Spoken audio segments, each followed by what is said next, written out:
ये आप लोगों के लिए एक मील का पत्थर साबित होगा। इसने शुरुआत कर दिया है, आपको भी इसी मार्ग पे चलना है। प्रेजेंटेशन देने के साथ साथ आवश्यक यह है कि चैप्टर को हम शॉर्ट करना चाहें। डायग्राम मेथड के माध्यम से हम शॉर्ट कर सकते हैं, लंबे समय तक याद रख सकते हैं। इस पर हम व्याख्या करेंगे तो पूरे चैप्टर का व्याख्या हो जाएगा। कुछ पॉइंट और इसमें हम ऐड करेंगे। जब हम किसी सभ्यता का अध्ययन करते हैं तो हमारी दृष्टि यह होनी चाहिए कि हम एक दो और सभ्यताओं से इसकी तुलना करें। जैसे इसके जस्ट बाद तो 1500 ईसा पूर्व में जब वैदिक सभ्यता का युग आता है तो उसमें क्या क्या इसके साथ जोड़ करके हम देख सकते हैं या क्या क्या अंतर हम पाते हैं। जैसे कि सिंधु घाटी सभ्यता, मातृ देवी की मूर्ति अधिक मिली है तो मातृ प्रधान सभ्यता है, शांति प्रिय सभ्यता है, जबकि वैदिक सभ्यता युद्ध प्रिय सभ्यता है और पितृ प्रधान पुरुष प्रधान सभ्यता है। वैसे ही वैदिक सभ्यता में हम देख रहे हैं कि संस्कृत भाषा का प्रचलन हो गया है, वेदों की रचना कर दी गई है। सिंधु घाटी सभ्यता में हमें लेखन का अभाव मिलता है, उसकी लिपि अस्पष्ट है, थोड़े बहुत चिन्हों का अक्षरों का प्रयोग किया गया है, लेकिन उसका क्या अर्थ है ये आज तक क्लियर नहीं है। यहाँ लेखन कला का अभाव है। सिंधु घाटी सभ्यता में, वैदिक सभ्यता में लेखन कला का प्रभाव हमको दिखाई देता है। साथ ही साथ हम यह भी कह सकते हैं कि वैदिक सभ्यता जो है वो कबीलाई जीवन पर आधारित है, अर्थात घुमक्कड़ी जीवन पर आधारित है। कबीले होते थे, गाय की तलाश में, चारा की तलाश में पशुओं को अपना संपत्ति मानते थे। इसी लक्ष्य को लेकर के वो घूमते फिरते अपना जीवन व्यतीत करते थे। यहाँ हम देखते हैं कि अस्थायी जीवन दिखाई देता है। यहाँ के नगर, भवन, शिल्पकला, व्यापार सब में अस्थायीपन का प्रभाव दिखाई देता है। सिंधु घाटी सभ्यता, तो ये थोड़ा सा अंतर इन दो सभ्यताओं के बीच में हमें करना सीखना होगा, जानना होगा। इसके अलावा आपने क्लास 11 में लेखन कला शहरी जीवन में एक सभ्यता का और अध्ययन किया। कौन सभ्यता है वो?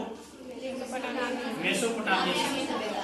उस सभ्यता से यदि हम तुलना करेंगे तो हम पाएंगे कि मेसोपोटामिया सभ्यता जो है वो भी पितृ प्रधान है और हमारी सभ्यता मातृ प्रधान। मेसोपोटामिया सभ्यता में भी मुखियाओं के बीच युद्ध होते थे और यहाँ सिंधु घाटी सभ्यता में युद्ध का अभाव है, शांति प्रियता को यह लोग पसंद करते हैं।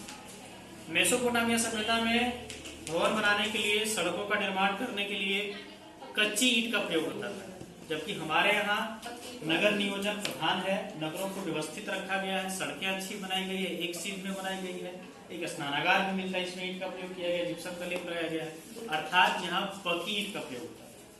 ये चीज है। मेसोपोटामिया सभ्यता में हमें देवताओं के मंदिर मिलते हैं, जैसे डैगन देवता के मंदिर, चंद्र देवता के मंदिर, उर देवता के मंदिर, इनाना देवी के मंदिर। मंदिरों का वहाँ संख्या अधिक मात्रा में है। हमारे सभ्यता में, सिंधु घाटी सभ्यता में मंदिरों का अभाव है। यहाँ मूर्तियां मिलती हैं, मूर्तियां अलग अलग रूपों में मिलती है।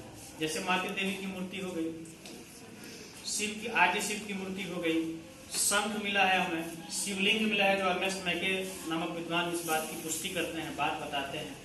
ये थोड़ा बहुत अंतर हमको दिखाई देता है। वो शहरी सभ्यता है, हमारी नगरीय सभ्यता है।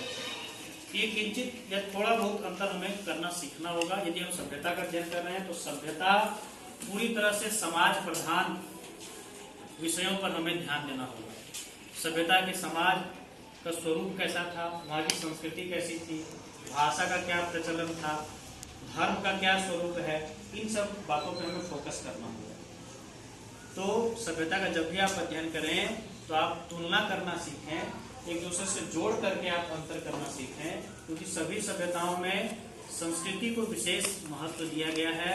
जैसे मेसोपोटामिया सभ्यता में 3 भाषाओं का प्रचलन था, अरामिक भाषा, सुमेरियन भाषा, कदीम भाषा। हमारे यहाँ लेखन कला का अभाव मिलता है, वहाँ पट्टिकाएं मिल जाती हैं हमको, मेसोपोटामिया सभ्यता में महाकाव्य मिल जाता है।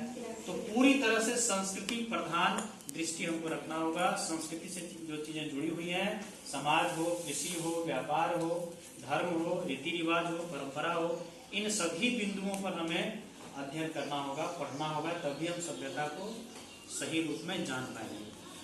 वर्तमान में हड़प्पा सभ्यता किस किस रूप में दिखाई देता है? आज भी हमारे यहाँ संपूर्ण में सड़कें एक दूसरे को काटती है, चौराहा हमको मिलता है। आज भी हमारे यहाँ घरों का बनावट सिंधु घाटी सभ्यता की तरह ही है। इसमें आंगन होते हैं, भीतर घर होता है, अतिथि गृह होता है, आंगन में स्नान घर होता है, जल निकास का प्रबंध होता है जो मुख्य नाली से आके जुड़ता है, नालियां ढकी हुई होती हैं, साफ सफाई का विशेष ध्यान रखा जाता है। ये सारी चीजें आज भी प्रचलित है। तो ये सारी चीजें जो प्रचलित है ये किसकी देन है? सिंधु घाटी सभ्यता। आज भी हमें अलग अलग रूपों में दिखाई देता है, या बर्तन के आकार है, मूर्तियों के आकार है। मूर्ति कला को हमने वहीं से सीखा है, शतरंज खेल को भी हमने वहीं से सीखा है, संगठित रूप में जीवन जीने का क्या फायदा है ये भी हमने वहीं से सीखा है। तो ये सारी चीजें हमें जानना चाहिए और हड़प्पा सभ्यता आपको एक मन के चक्कर में पढ़ना है।